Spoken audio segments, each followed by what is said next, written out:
What a beautiful writing by someone.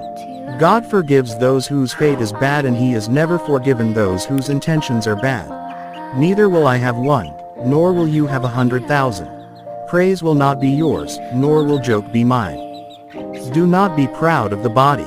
I will also be ash, you will also be ash. Remember, there is no brand of coffin. Someone cries and soothes the heart, someone hides the pain by laughing. What a miracle it is of nature. A living person drowns in water and a dead person swims and shows. Have you seen the unity of people in the world?